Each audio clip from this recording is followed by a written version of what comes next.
সম্মানিত দর্শক এবং শ্রোতাবৃন্দ,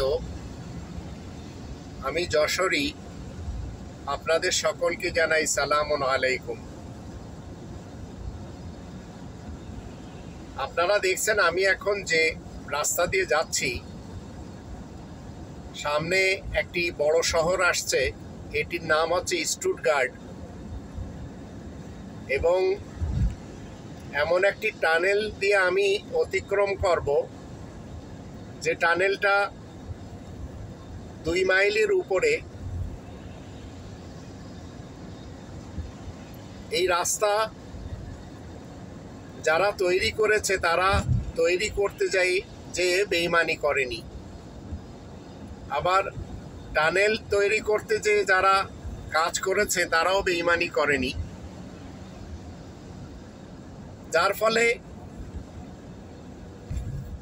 এই ইঞ্জিনিয়ারগুলি এরা সবাই নিজ দেশের, এরা সবাই জার্মানির, এবং ইনারা কখনো নিজ দেশের সাথে গাদ্দারি করে না,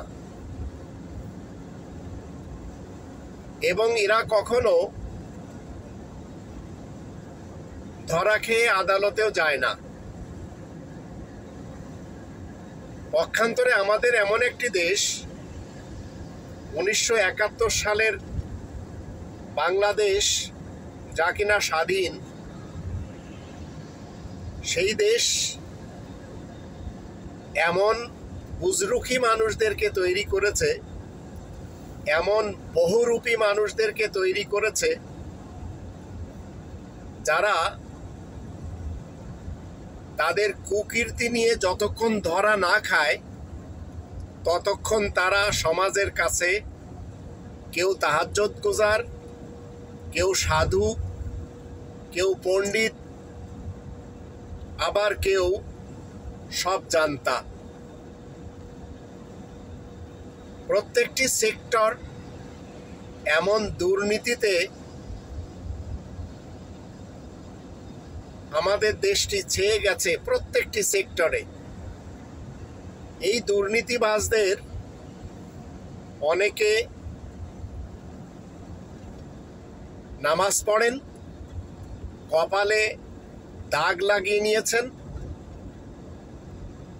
আবার অনেকে তাহাজ্জুদের জন্য জায়নামাজ খোঁজেন, কিন্তু এদের আরেকটি চেহারা রয়েছে, যেটি খুন রাঙ্গানো পথ।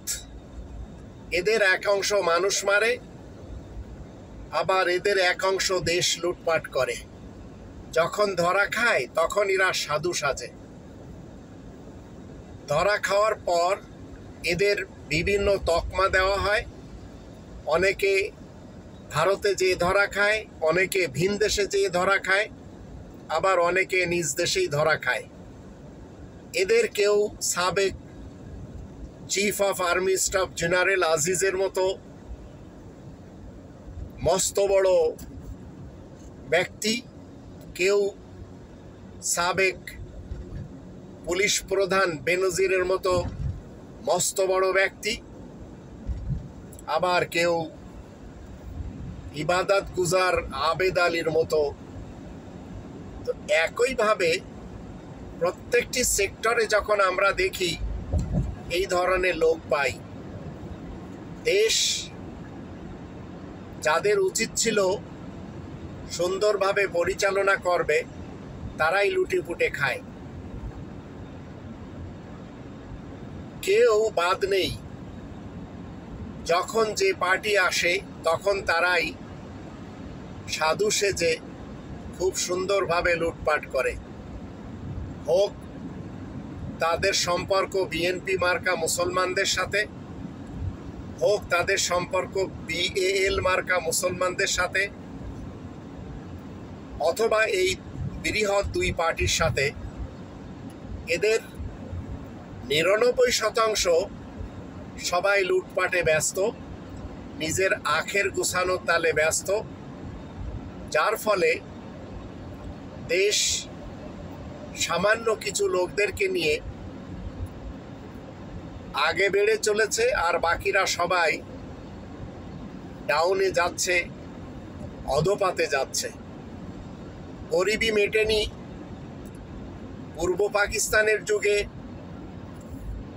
যতটুকু মানুষের গরিবী ছিল তার থেকে বেশি হয়েছে পাকিস্তান থেকে বাংলাদেশ হওয়ার পর।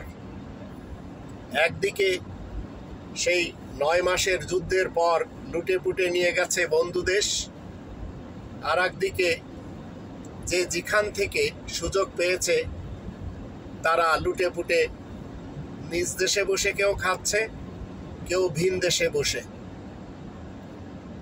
এখন যদি আপনি আমি মনে করি রবের শান্তির রাজ্যে লুটপাট করে খেতে হবে, নামাজও পড়তে হবে, তো আমাদের দেশে উলামায়ে শায়াতিন যারা রয়েছে, উলামায়ে আজাজিল যারা রয়েছে, তারা কি শিক্ষা দিচ্ছে? লুটপাট করেন, জিনা করেন, সব ধরনের কুকর্ম করেন, কিন্তু নামাজ ছাড়বেন না। মনে রাখবেন, এই জাতিকে মেধাশূন্য করার জন্য আর এক শ্রেণীর অপদার্থরা প্রশ্নপত্র ফাঁস করে চলেছে। বিসিএস ক্যাডারদের ব্যাপারে আবেদ আলীর যে কুকর্ম সেটি আজ ধরা খেল 2024 সালে। এইভাবে সবাই লুটপাট করে দেশের প্রত্যেকটি সেক্টরে বসিয়ে দিয়েছে সেই লোকদেরকে যারা কিনা অনুপযুক্ত। 4 নম্বর সূরা আন-নিসা এর 58 নম্বর আয়াতে আল্লাহ রাব্বুল আলামিন বলেছেন, ইন্নাল্লাহা ইয়া'মুরুকুম আন তুআদ্দুল আমানাতি ইলা আহলিহা। তোমরা প্রত্যেকটি সেক্টরে ওই সমস্ত লোকদেরকে বসাবে যারা কিনা আমানতদার। তো এ জাতি পারেনি, আমানতদার লোকদেরকে দেখতেও পায়নি। এমনকি দেশ পরিচালনার ক্ষেত্রে যারা নেতৃত্ব এ যাবৎ দিয়ে এসেছে, এরা সবাই আমানতের খেয়ানতকারী। এখন এই দেশকে আগে বাড়ানোর জন্য আপনাকে আমাকে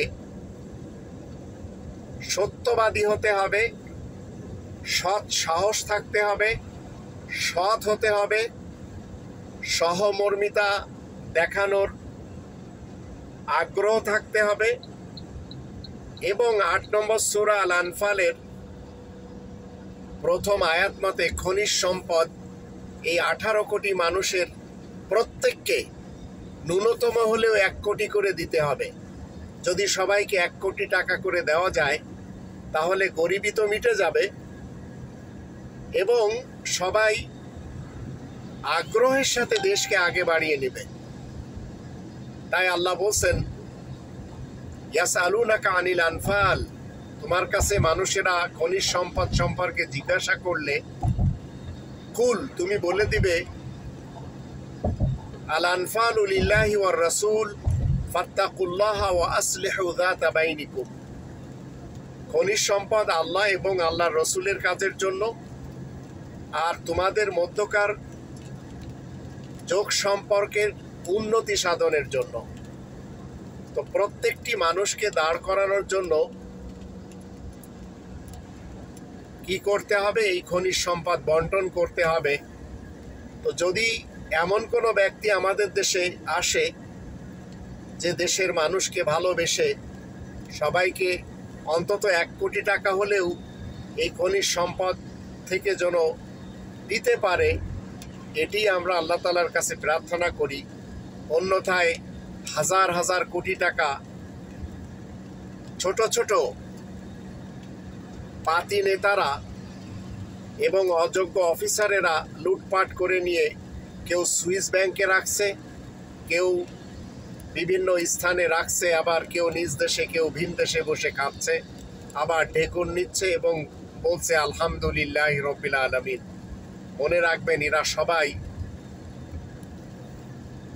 এমন ভয়ানক ইনসান যাদের ব্যাপারে আল্লাহ বলছেন এরা সবাই